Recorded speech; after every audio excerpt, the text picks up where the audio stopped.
Dear students, आज हम हमारी क्लास 10th के मैथमेटिक्स का चैप्टर 5 स्टार्ट करेंगे, जिसका नेम है आपका अर्थमेटिक प्रोग्रेशंस, जिसको शॉर्ट में हम बोल देते हैं एपी। ये चैप्टर आपका बहुत ज़्यादा इम्पोर्टेंट है और 11th क्लास में एक चैप्टर आएगा आपका सीक्वेंस एंड सीरीज के नाम से, तो उस चैप्टर का ये बेस भी है। तो देखो, सबसे पहले माइंड में क्वेश्चन ये आता है कि एपी होती क्या है, तो उसको हम कैसे समझेंगे एग्जाम्पल्स की हेल्प से। देखिए, फर्स्ट एग्जांपल में मैंने लिखा 1 2 3 4 5 और आगे ऐसे ये सीरीज़ आपकी आगे चलती जा रही है। अब ये आपकी फर्स्ट टर्म है, ये second term, third term, fourth term और ये फिफ्थ टर्म है। जैसे ही हम फर्स्ट टर्म से सेकंड पे जाएंगे तो हमें साफ साफ नज़र आ रहा है कि 1 का गैप है इसमें, यानी कि 1 में 1 ऐड करूँगा तो 2 हो रहा है, फिर 2 में भी 1 ऐड करेंगे तो 3 हो रहा है, 3 में 1 ऐड किया तो 4, 4 में 1 ऐड किया तो 5।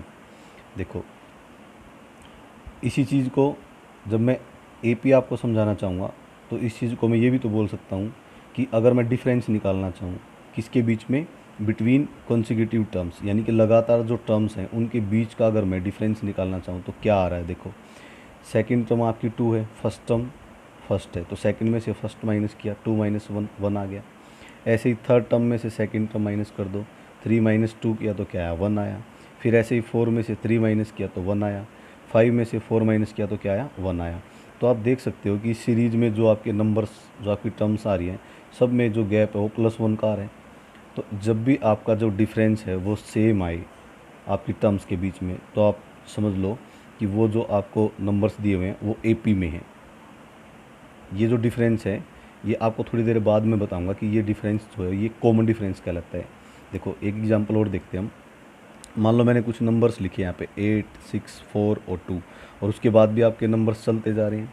अब यहाँ पे अगर मैं डिफरेंस निकालना चाहूँ तो 8 से 6 पे जाएंगे तो इसका मतलब नंबर तो डिक्रीज़ हो रहे हैं हमारे, तो -2 का गैप आ रहा है।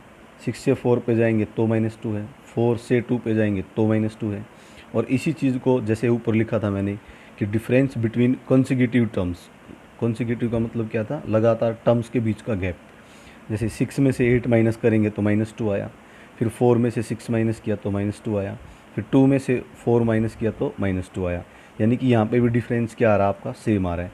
जब भी आपकी गिवन टर्म्स के बीच में, कॉन्सिक्यूटिव टर्म्स के बीच में हर जगह गैप क्या आए, सेम आए, तो इसका मतलब वो जो नंबर्स हमें दिए हुए हैं वो एपी में हैं। अब जो आपका ये डिफरेंस है ये पॉजिटिव भी आ सकता है और नेगेटिव भी, यानी कि टर्म्स इंक्रीजिंग ऑर्डर में भी हो सकती हैं और डिक्रीजिंग ऑर्डर में भी। बस आपने यही पॉइंट चेक करना है कि जो डिफरेंस है कॉन्सिक्यूटिव टर्म्स के बीच में, सारी टर्म्स के बीच में जितनी हमें दी है वो सारा क्या होना चाहिए, सेम होना चाहिए। देखो,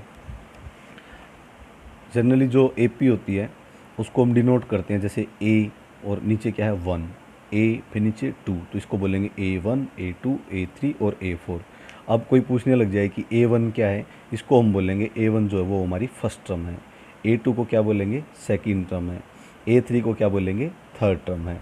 देखिए, और जब हम और जनरल इसको डीप में जाके हम समझना चाहेंगे तो in general for an AP, यानी किसी एपी के लिए जो टर्म्स होती हैं वो ऐसे भी लिखी जा सकती हैं। जो फर्स्ट टर्म है उसको ए लिखा, उससे जो नेक्स्ट टर्म है उसमें हम डी ऐड कर देंगे, तो ए में डी ऐड कर दिया तो ए प्लस डी होगा। इस टर्म में डी ऐड करेंगे तो ए तो था ही आपका, डी में डी और ऐड कर दिया तो क्या बनेगा, ए प्लस 2D। अब इस टर्म में फिर डी ऐड कर दो तो ए प्लस क्या बनेगा, 3D। तो देखो, ये आपकी जो ए पी है वो एक सीक्वेंस में चलती जा रही है कि ए है, फिर ए में डी ऐड कर दिया, फिर डी के बाद 2D है, यहाँ पे 2D के बाद क्या है, 3D है। या ऐसे जो आपकी टर्म्स लिखी होती हैं उसमें जो ए है उसको हम क्या बोलेंगे, फर्स्ट टर्म। और कॉमन डिफरेंस, ऊपर मैंने सिंपल एक वर्ड लिखा था डिफरेंस, क्योंकि आपको समझाना था कि डिफरेंस का मतलब क्या है, हमने गैप लिया है। तो कॉमन डिफरेंस को हम डी से डिनोट करेंगे। ये कैसे आता है कि सेकंड टर्म में से फर्स्ट टर्म को माइनस कर दो, सेकंड टर्म को हम A2 लिखते हैं और फर्स्ट टर्म को A1 लिखते हैं।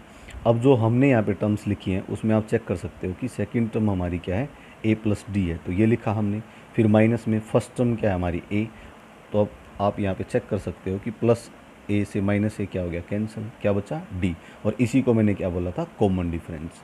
तो ये जो मैंने यहाँ पे in general for an AP लिखा है, इसमें फर्स्ट टर्म को ए लिखा, कॉमन डिफरेंस को डी लिखा, कैसे आता है वो, second term minus first term. ये आपके लिए बहुत ज़्यादा इंपॉर्टेंट है पूरे चैप्टर में यही नोटेशन हम यूज करेंगे कि फर्स्ट टर्म को क्या लिखेंगे ए और कॉमन डिफरेंस को क्या लिखेंगे डी। कैसे आता है second term minus first term. देखो एक और एग्जांपल देखो, मैंने यहाँ पे लिखा कि 3, 6, 9, 12 ऐसे आपकी टर्म्स चलती जा रही हैं। तो यहाँ पे मैंने आपसे पूछा कि बताओ कि इस एपी के लिए आपकी जो फर्स्ट टर्म है वो क्या है और कॉमन डिफरेंस क्या है। तो देखो फर्स्ट टर्म तो साफ साफ नज़र आ रहा है आपको, यहाँ पे क्या है 3 है। तो फर्स्ट टर्म को क्या लिखते हैं ए, तो ए कितना आ गया 3 आ गया। सी डी का मतलब है कॉमन डिफरेंस, कैसे डिनोट करते हैं स्मॉल लेटर डी से। कैसे आता है वो second term minus first term. Second term क्या है आपकी यहाँ पे 6, तो 6 माइनस फर्स्ट टर्म क्या है 3, तो 6 माइनस 3 कर दिया, क्या आ गया आपका 3 आ गया। देखो अब हम हमारी एक्सरसाइज को सॉल्व करना स्टार्ट करेंगे। देखिए ये 5.1 एक्सरसाइज है। इसका फर्स्ट क्वेश्चन अभी मैं आपको नहीं करवाऊंगा, इसको हम रेगुलर क्लास में करेंगे। तो सेकंड क्वेश्चन देखिए क्या कहता है वो, राइट फर्स्ट 4 टर्म्स, पहली 4 टर्म्स हमें लिखनी है किसकी एपी की, जबकि हमें क्या दिया है फर्स्ट टर्म ए दे रखी है और क्या दे रखा है कॉमन डिफरेंस डी दे रखा है। अब देखो यहाँ पे आपको 5 पार्ट्स दे रखे हैं, तो पहले मैं आपको सेकंड पार्ट सोल्व करवाता हूँ। देखो सेकंड पार्ट में कहता है कि ए कितना है -2, डी कितना है 0।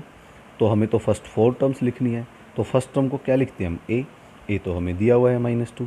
सेकंड टर्म को क्या लिखते हैं हम, यहाँ पे ऊपर बताया था मैंने a प्लस डी, तो a कितना है आपका -2 और d कितना है 0, तो -2 में 0 ऐड किया तो -2।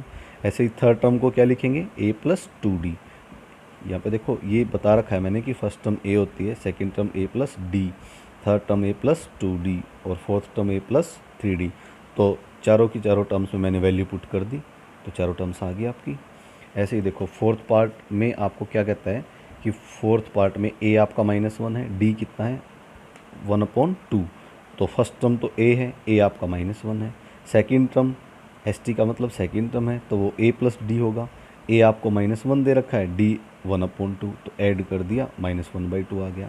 थर्ड टर्म tt का मतलब थर्ड टर्म, तो वो होगा a plus 2d, value put कर दी, सोल्व करके आंसर 0 आ गया। फोर्थ टर्म में a plus 3d, value put की, फिर से आंसर आ गया। आई थिंक आपको समझ में आ गया होगा। Thank you.